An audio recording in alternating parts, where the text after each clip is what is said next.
Welcome back, Guardians! Today, as you might have noticed, we're going to talk swords. And not just any sword, no sir. We're talking about the best boy, the one and only, the Falling Guillotine. Before we start though, I would just like to remind you that subscribing is a great way to stay up to date on the latest uploads, as well as a great way to support the channel. Oh boy. Where to begin with this beast of a weapon? The fact that a sword is one of the most powerful legendaries in the game is just mind-blowing.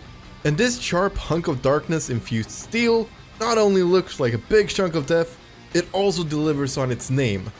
There's little to nothing this sword can't do. There's of course some bosses that are exceptions, like the Sanctified Mind and Galran. But there's also a lot of bosses and enemies that absolutely cannot stand being wrecked by this blade.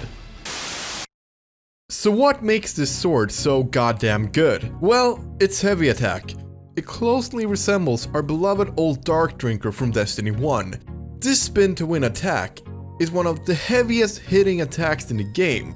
Combine that with Whirlwind Blade and you have the monster killing machine of your dreams. Just tap the light attack about 6 or 7 times to get that sweet whirlwind all stacked up. And then just use the heavy attack. After this, just repeat the same pattern over and over again until the enemy is dead. Easy to use straight out of the engram. To acquire it, you'll once again need to head to the Drifter and interact with the Prismatic Recaster and buy a couple of umbral engrams. As for the perks you want for this sword, well, that's easy. Jagged Edge, Swordmaster's Guard, Relentless Strikes, and Whirlwind Blade. Jagged Edge because of the damage it gives, Swordmaster's Guard because of the charge time until you can use another heavy attack, Relentless Strikes since it gives ammo back when you hit, and Whirlwind Blade because it just does so much fucking damage.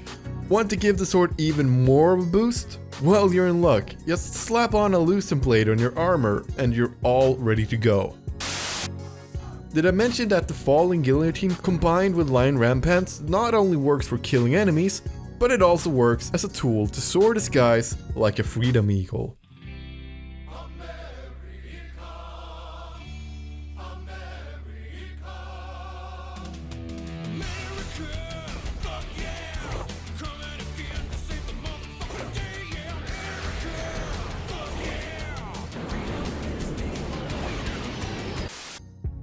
This sword is, as you might have noticed, superior in PvE. In PvP, it's not just that good. Actually, no, it's not even bad, it's just completely useless. For PvP, you would rather go with Temptation's Edge, since it works like a legendary Black Talon, as well as giving you that sweet try-hard peeking around the corners with a sword advantage. With all of this being said, I want to ask you a question. What do you think of swords right now? Do you like them? Do you hate them? Let me know in the comments down below. And as always, I want to thank you all for watching and remind you to subscribe for notifications on the latest uploads, as well as to support the channel. Next time, we will be talking about the potential of stasis armor within Destiny. But until that time, this is TCSpectre, signing off.